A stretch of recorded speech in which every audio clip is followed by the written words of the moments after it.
Si Alice sa Mahiwagang Mundo.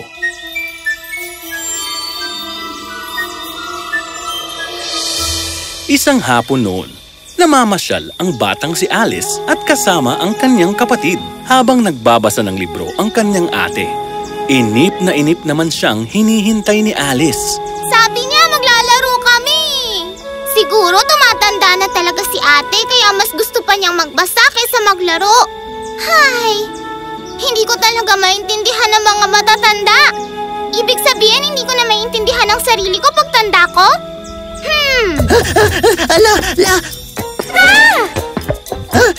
Naku po, mahuli na ako! Nagsasalitang kuneho? At may hawak siyang relo. Ano kayang meron? Ano kaya kung sundan ko siya? At walang ano-ano, sinundan niya ang kuneho at mabilis na tumalon sa butas na pinasukan nito. Nabigla siya dahil hindi na iyon isang karaniwang butas lamang. Nakita ni Alice ang kanyang sarili na nahuhulog sa isang malalim at kakaibang balon. Bakit parang kanina pa ako nahuhulog? Masyado bang malalim ang balon? O mabagal lang talaga ang pagbagsak ko? Pakiramdam ko dapat kanina pa ako nakatapak sa lupa. Ha? Ano to, damo? Ang lambot nito. Nasaan na kaya ako? Nakatayo si Alice sa isang mahabang pasilyo. Napapalibutan siya ng maliliit na pintuang nakakandado. Parang kakaiba ang lugar na to ah. Ha? Teka, nasaan yung kuneho? Paano ako makakaalis dito? Paano kapag hindi na ako makaalis? Kahit takot na takot, naglakad pa rin si Alice hanggang sa may nakita siyang babasaging lamesa. Nakapatong sa ibabaw noon ang isang gintong maliit na susi. Hindi na siya nagsayang ng oras. Binuksan ni Alice ang isang maliit na pintuan. Gamit niya ang maliit na susi. Lumuhod siya para naman makita niya kung ano bang nasa loob noon. At napakaganda ng nakita niya. Wow! Ito na yata ang pinakamagandang hardin na nakita ko! Ha? Sana makapasok ako sa maliit na pintong to! Pero hindi nga lang pwede. Bigo siyang makapasok. Bumalik siya sa lamesa. Nakakita naman siya ng isang botelya. Ha? Wala naman itong bote kanina dito ah! Ano naman kayang nagagawa nito? At ininom nga ni Alice ang nasa bote. Pagkatapos, bigla siyang lumiit. Kakaiba ang naramdaman ni Alice. Para siyang teleskopyong isinasara. Ha? Bakit pakiramdam ko sobrang lumiit yata ako ngayon? Siguro pwede na ako makapasok doon sa maliit na pinto? Biglang napagtanto ni Alice. Hindi! Yung susi!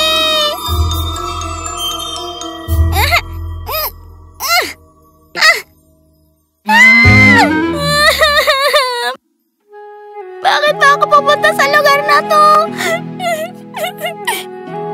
Ilang saglit pa, napansin ni Alice ang isang babasaging kahon na nasa ilalim ng lamesa. Ano yun? At ano ang nagawa ng pagkaing ito?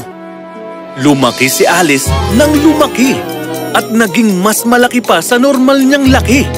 Sa taas ng itinangkad niya, hindi niya na makita ang kanyang paa hanggang sa umabot na ang ulo niya sa bubong. Nahantog ako! Ngayon, maaari nang makuha ni Alice ang susi pero masyado siyang malaki para pumasok sa maliit na pinto. Naupo na lamang siya at umiyak ng umiyak hanggang sa bumahana ng luha sa sahig. At biglang... Oh! Siguradong magagalit ang mahal na Duquesa kapag pinaghintay ko pa siya ng matagal! Ginoong kuneho! Maaari po bang... Hindi niya ako pinansin! Aanhin naman ng mahal na Duquesa ang pagbati ng isang kuneho kung yung taong mas malaki pa sa kanya hindi man lang niya pinansin. Napakainit dito! Kumusta na kaya ang mga paa ko ngayong hindi ko sila nakikita? Sana naman magkusa silang maglinis lang ng sarili nila. Suotin ko kaya? Sinuot ni Alice ang maliit na puting guwantes. Aba, akalain mo nagkasya sa kamay ko? Bakit parang lumiit na naman ako? Yung pamaypay. Lumiit ako habang nagpapaypay. Kaya sobrang liit ko na ngayon. Muntik na ako dun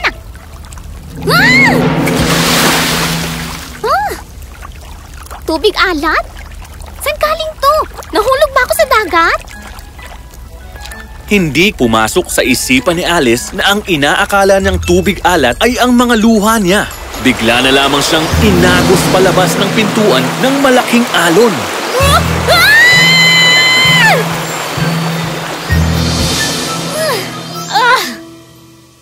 Sana matuyo kagad ang damit ko.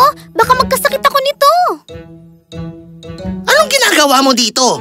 Pumunta ka sa bahay at kuhanan mo ko ng pares ng guwantes at pamaypay. Bahay?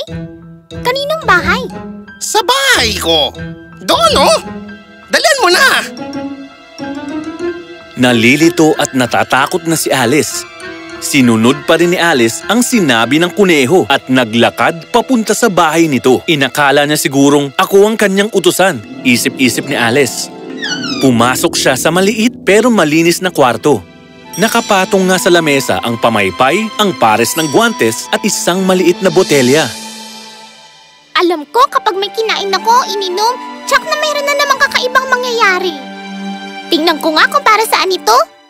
Ayoko na, nagsasawa na ako sa pagiging maliit.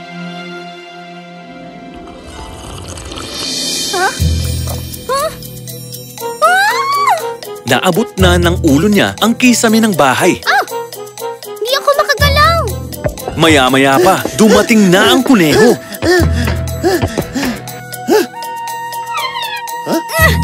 Ang kamay ko! Hirap na hirap si Alice. Gusto niya sanang banatin ang mga kamay niya, ngunit...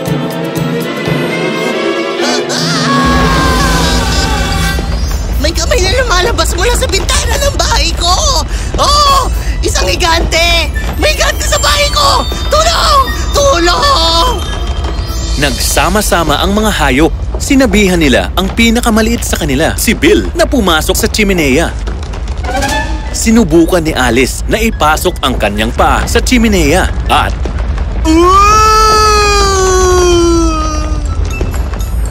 Nakaisip naman ng paraan ang kuneho. Hindi nga lang ganoon katalinong ideya.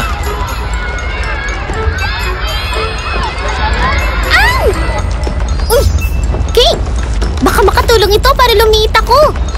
At iyon nga ang naging epekto nang lumiit na si Alice. Kumaripas na siya ng takbo palabas ng bahay. Tumakbo siya papunta sa gubat at palayo sa mga hayop. Ang una kong kailangan gawin ngayon ay makabalik kagad sa normal kong laki. Makakatulong ako. Hindi mo naman dapat ikahiya kung ano man ang sukat mo ngayon. Tingnan mo ako. Oo nga naman. Hindi naman po yun ang ibig kong sabihin. Maganda po kayo. Matagal ko nang alam yan.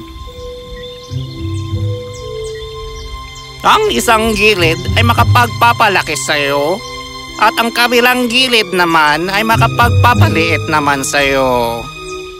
Gilid po ng ano? Nang kabuti dyan sa tabi mo malamang. Ang tanong ngayon ay saan banda sa bilog na kabuting ito ang tinutukoy ng uod? At sa wakas, pumila si Alice ng kapiraso sa magkabilang gilid at kinagat niya ang nasa kanan niya. Humaba ng humaba ang kanyang leeg na parang katulad ng tangkay ng munggo. Sinunod niya namang kagatin ang nasa kaliwang kamay niya at mas lumiit naman ang sukat niya kaysa dati. Pagod na siya pero sinubukan niya pa ring kagatin ang kabuting hawak niya. Minsan siya'y tatangkad, minsa'y liliit naman siya. Hanggang sa wakas, tumama na rin siya. Nahuli na rin niya ang tamang sukat niya at nakabalik na sa dati. Nagawa ko ring makabalik sa wakas. Kakaiba ang araw na ito. Dapat itabi ko ang mga piraso ng kabuting ito. Baka sakaling kailanganin ko pa. Kailangan ko magpasalamat kay Ginoong Uod. Kaya lang kasi kakaiba talaga siya. Hindi ko na lang sasabihin sa kanya yun. Oh, sino naman ang hindi kakaiba dito, Binibini? Oh, kumusta? Huh? Itatanong ko lang, palagi ka bang nakangiti ng ganyan? Aba, syempre. Oo naman. Ako ay isang Cheshire Cat. Ano naman po ang kinalaman nun sa ngiti mo? Sabihin mo, nakilala mo na ba ang Mad Hatter at ang March Hare? Ang Mad Hatter at ang March Hare? Hindi pa. Oh, dapat mo silang makilala. Pareho silang baliw. Parang ako at ikaw. Ha? Hindi ako baliw, no?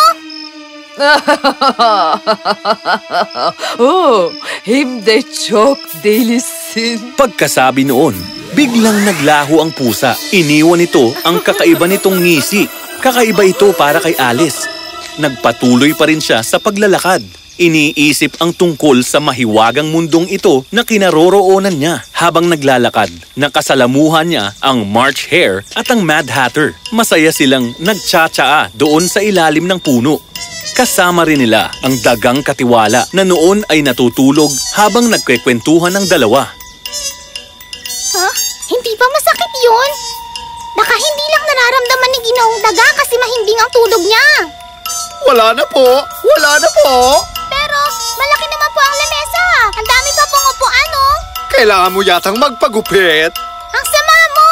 Sabihin mo, bakit gusto na uwak ang mesang sulatan? Hindi ko alam eh. Huwag kang maupo dyan eh. Dahil lang ba hindi ko nasagot ang palaisipan mo? O sige, aalis na ako. Pero bago yon, sabihin mo kung anong sagot. Hindi ko alam sa'yo. Wala akong idea sa bagay na yan. Kahit ako, hindi ko rin alam yun. Ito na ang pinakawalang saysay na tea party na napuntahan ko. Nagpatuloy sa paglalakad si Alice at nakatagpo siya ng isang pinto na may puno. Maingat niyang binuksan ang pinto at pumasok. Natagpuan niyang muli ang sarili niya sa malawak na pasilyo. Mayroon ding maliliit na pintong nakakandado at isang maliit na babasaging mesa. Gagawin ko na to ng tama ngayon. Kinuha niya ang maliit na gintong susi at binuksan ang nakakandadong pinto. Naroon ulit ang napakagandang hardin. Kinuha niya naman ang kabuting itinabi niya kanina. Kinagat niya ang isa hanggang sa lumiit ang sukat niya. Pumasok na siya sa maliit na pinto. Maraming iba't ibang klase ng mga bulaklak at halaman na naroon. Sa isang lugar doon, makikita ang mga hardinerong mukhang mga baraha at ng mga oras na yon ay nagpipinta ng mga puting rosas at ginagawa nilang pula ang mga ito. Pwede po bang magtanong? Bakit niyo po pinipintahan ng mga rosas? Kasi inutusan kami ng reyna na magtanim ng pulang rosas. Pero nagkamali kami. Ang naitanim namin ay mga puting rosas. Kapag nalaman ito ng reyna, lahat kami ay mapaparusahan. Shhh! Parating na ang reyna! At sino ka? Ang pangalan ko po ay Alice, kamahalan. At sino naman sila? Paano ko po malalaman? Sa isang iglap, biglang namula sa galit ang reyna. Pugutan siya ng ulo! Ha? Pero isa lamang siyang bata! Sige, palalagpasin ko ito. Magsisimula na ang paglilitis. Ano pong paglilitis? Merong kumuha ng paboritong tart ng reyna sa kusina. Pinaghinalaan namin gawa ito ng Jack of Hearts. Binubuo ang mga hurado ng mga mangilan-ngilang ibon at iba pang hayop. Lahat sila ay nagsusulat sa munting pisara. Basahin ang akusasyon. Gumawa ng tarts ang ating reyna. Araw-araw itong ginagawa. Kinuha ito ng Jack of Hearts. Walang paalam na tinangay niya ang mga tarts. Kung ganon, tawagin ang unang saksi. Ang unang saksi ay ang Hatter. May daladala siyang tasa ng tsaa at sa kabila naman ay kapirasong tinapay na may mantikilya. Kabadong-kabado siya na ang tanging nagawa niya lang ay tumayo at mangatal. Napakahina ng iyong salaysay! Umalis ka na! Tawagin ang susunod na saksi! Ang sumunod na saksi ay walang iba kundi si Alice. Ngunit may kakaiba sa kanya. Wala siyang kamalay-malay na lumalaki na pala siya ng lumalaki. Pinuwal niya ang lahat ng mga hayop na naroon sa paglilitis. Galit na galit ang reyna. Ah! Pugutan niyo siya! Noong mga oras na iyon, punong-puno na si Alice. Sino bang may pakialam sa'yo? Palagi mo na ang sinasabi yan! Samantalang, mga baraha lang naman kayo! Sa pahayag na ito, nagsitayuan ang mga baraha at lumipad silang lahat patungo kay Alice. Sumigaw ng malakas si Alice, dulot ng takot at ng galit. Sinubukan niyang sagupain sila. Maya-maya pa. Lumayan niyo ako! Mga dahon! Nasaan ang mga baraha? Ang reyna! Panaginip yun? Napakagandang panaginip! Ikukwento ko nga to kay ate. Maganda at kakaibang panaginip. O panaginip nga kaya?